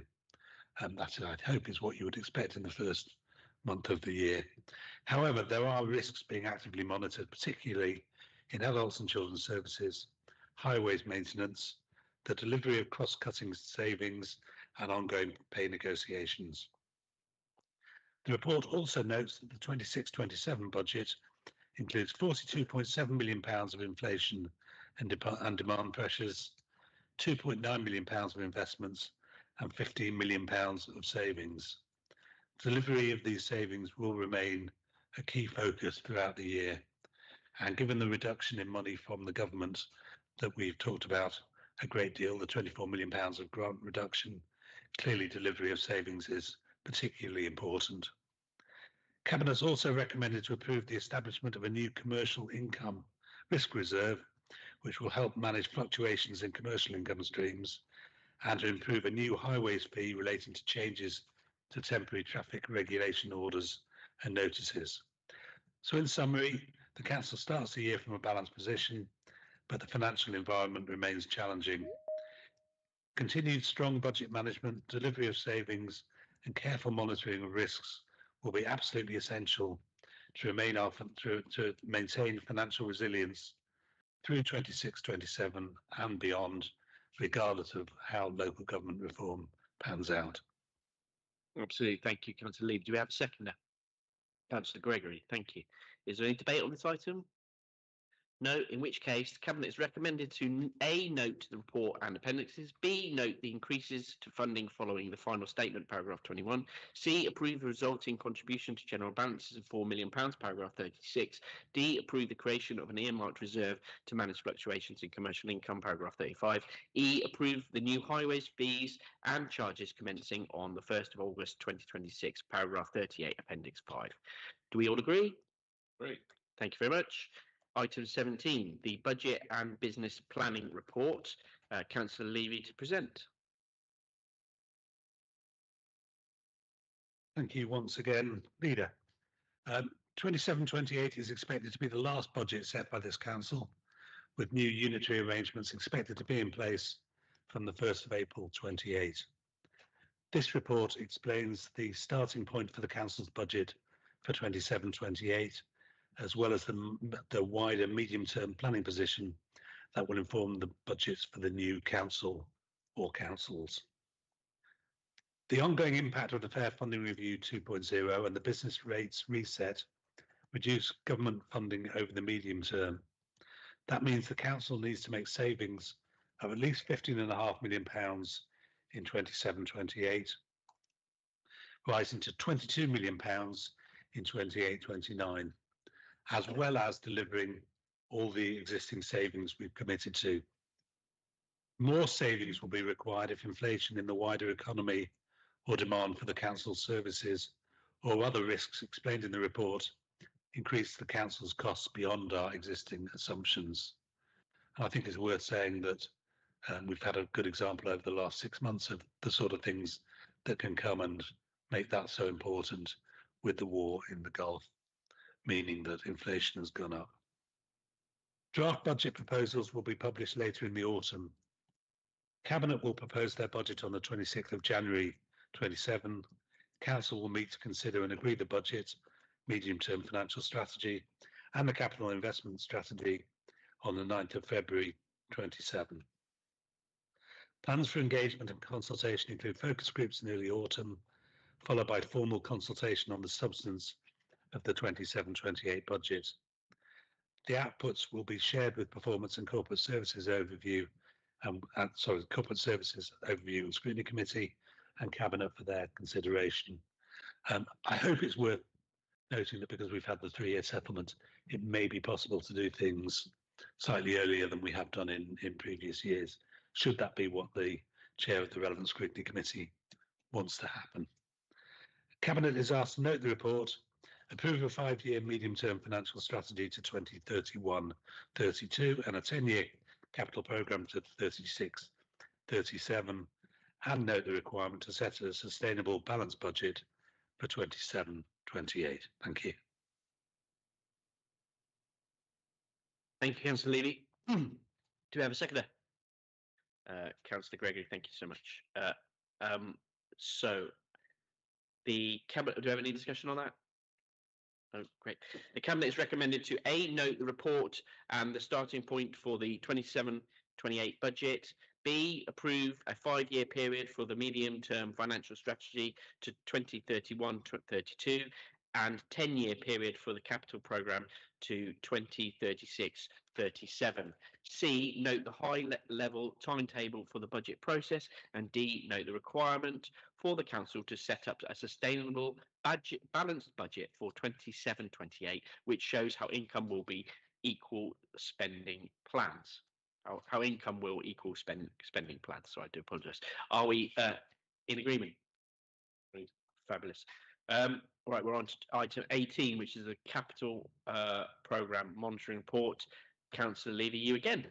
Yep, it's the Levy show at the end of the meeting. I apologise for that.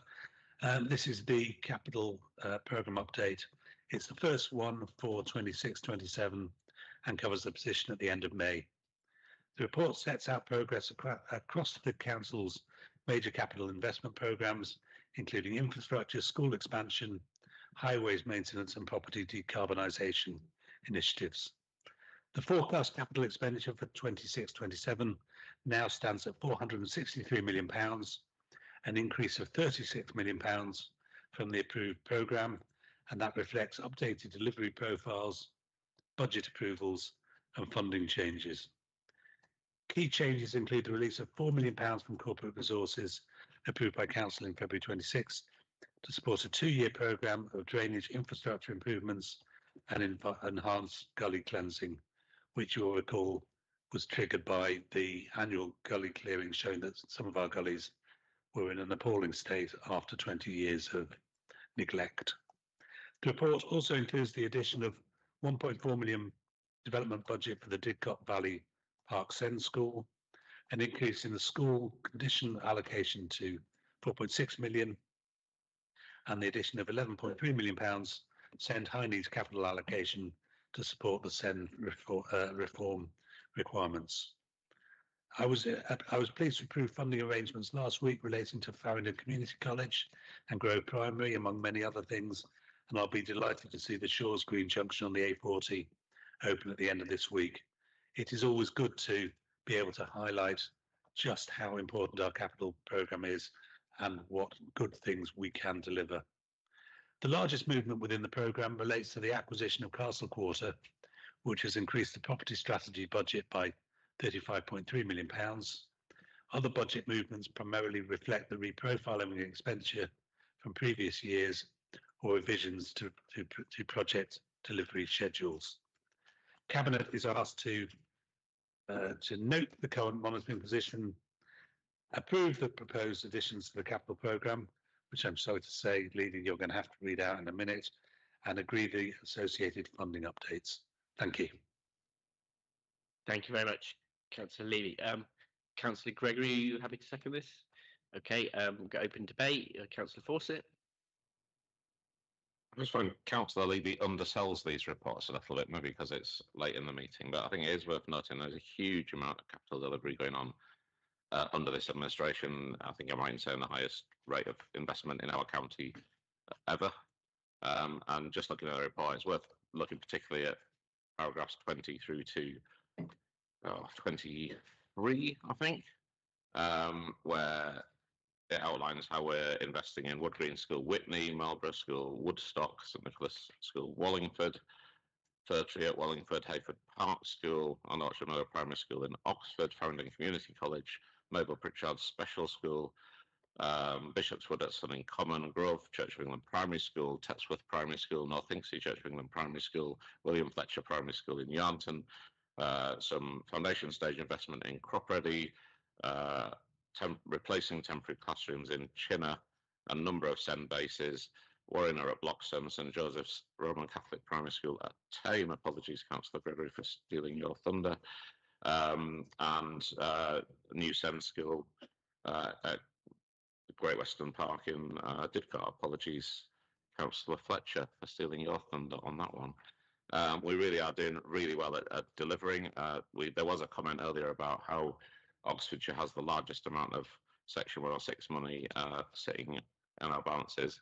That's because Oxfordshire is a massively, rapidly growing county and lots of money is coming in, but we're actually spending it at a very high rate and finding ways, innovative ways to spend some of the money that would otherwise go unspent through our capital programme and through putting in part funding where it releases Section 106 funding that otherwise wouldn't be enough to deliver some projects. So we should be really positive about this report, and I would thank Councillor Levy and all our officers for working so hard to deliver such a lot of investment in our county. Indeed, and I just wanted to address something that Councillor Drew said about former councillor of this parish, Councillor Van Mierlo, of course, is MP now for Henley and Tame. And I should disclose that I'm obviously his chief of staff, but he is absolutely committed to the Watlington Relief Road, as are we on this council. Councillor Leffman, as leader before me, visited Watlington and committed the additional money from the capital programme so that we will be building that road, and we share disappointment of many in Watlington that it's taking so long, but we are committed to it. Okay, is there any further debate on that, Councillor Leffman? Well, just to add, actually, that unfortunately we have had a delay on the Watlington Relief Road for a number of reasons, but there will be some other, meanwhile, works going on in the town centre to alleviate some of the traffic there, because it is really critical as far as the town is concerned that we don't see lorries and school buses and so forth having to go through the centre of the town without some kind of alleviation. So although we are absolutely committed to building the Watlington Relief Road, there have unfortunately been some delays, but we are making sure that Watlington benefits from whatever we can do for them in the meantime. Absolutely, yeah, huge amount of work going on there.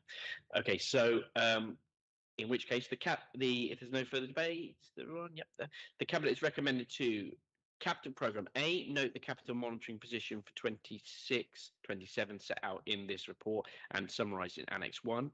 B, approve the updated capital programme at Annex 2, incorporate the change set out in this report, incorporate budget changes / budget release. C, note the proposed release of £4 million from corporate resources agreed by Council in February 26 for drainage infrastructure improvements, paragraph 69. D, note the proposed inclusion of Didcot Valley Park Send School into the capital programme with a development budget of 1.4 million, paragraph 70 to 71. Funding updates. E, agree the inclusion of the capital programme of the following grant funding updates and allocations. Revise of the previous forecasted value of the school condition allocation 26-27 to 4.645 million, paragraph 73. Include the SEN high needs capital allocation 26-27 of 11.299 million to earmarked reserves to address SEN reform requirements, paragraph 74 to 77. F, note the current over programming of the capital programme is 10.365 million as agreed by Council in February 26. The impact on the review of corporate resources and the additional funding available through the DFT Transport Consolidation funding settlement will be considered as part of the budget process 27-28. Are we agreed? Yeah, very much so. Fabulous. 19, government's arrangements for Oxford Castle Apartments Limited, OCAL.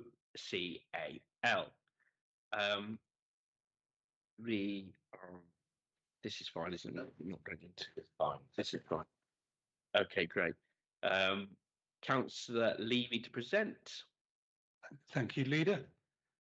Yes, this report asks Cabinet to note the completion of the Oxford Castle Quarter acquisition, I'm pleased to say, and I hope you will soon see in practice when we go outside the doors a more vibrant Oxford Castle Quarter. So can we note the completion of the acquisition and agree the proposed governance arrangements for Oxford Castle Apartments Limited, OCAL. Powers 8, 9 and 10 of the report explain the nature of OCAL, but in summary it's a low activity, special purpose company linked to the residential leasehold elements of the site. So the bulk of the site is commercial, as we know, primarily with retail and hotel tenants, but there are also a number of residential tenants as well. And for good sensible reasons, there's a buffer company between to support the residential area. We are expected to acquire the OCAL for a nominal value of £1, subject to final due diligence. The report also recommends that the Council exercises its shareholder role through the existing shareholder committee arrangements and delegates authority to finalise the company's articles of association and appoints initial directors so that the company can be brought properly under council ownership and oversight. Thank you. Thank you. Do we have a second for this? Yep, happy to second. Councillor Leffman. Okay. So do we have any debate? Straightforward to me. Yep. In which case, we note that the acquisition of the Oxford Castle Quarter site has now completed, and that the related acquisition of Oxford Castle Apartments Limited, OCAL, for the nominal consideration of £1 will be concluded, subject to final due diligence in August 2026. B, that the council will exercise its shareholder function through the shareholder committee consistent with existing arrangements for council-owned companies. C, delegate authority to the Deputy Chief Executive, S151 officer, in consultation with the Director of Law and Governance and Monitoring Officer and the Cabinet Member for Finance, Property and Transformation to approve the Articles of Association and appoint the initial company directors, with these decisions to be ratified by the Shareholder Committee at its earliest available meeting. Are we agreed? Fabulous. Thank you. Item 20, the forward plan and future business. The Cabinet is recommended to note the items currently identified for forthcoming meetings. Item 21, this is again for information only. Cabinet to note the following responses to the scrutiny items: minerals and waste planning, protocol for flag flying, road safety, unauthorised waste disposal, site near Kidlington. Okay. Okay, yeah. I have got a letter actually, so Greg, are you on you online and wishing to speak to the minerals and waste plan scrutiny report? No, Greg's previously spoken about that from Appleton Parish Council, but not getting a response there. Okay. So we now come to exempt item, the acquisition of solar farm in Oxfordshire. It is recommended that the public be excluded for the duration of item 2022, since it is likely that if they were present during that item, there would be disclosure of exempt information as defined in Part 1 of Schedule 12A to the Local Government Act 1972 as amended and specified below in relation to those items. And since it is considered that in all circumstances of the case, the public interest in maintaining the exemption outweighs the public interest in disclosing the information, does Cabinet agree? I'll second that. Yeah. So Democratic Services will now ask for the IT to stop the live stream. And you'll let me know when that's happened. I'll let everyone know when we are going private, but can I ask officers who aren't involved in this scheme, as well as members of the public who are here to watch or online, to leave the live stream at this stage, please? And we will let you know when we're in private session, but that will be a couple of minutes.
Suppose you're just getting it all done in one day.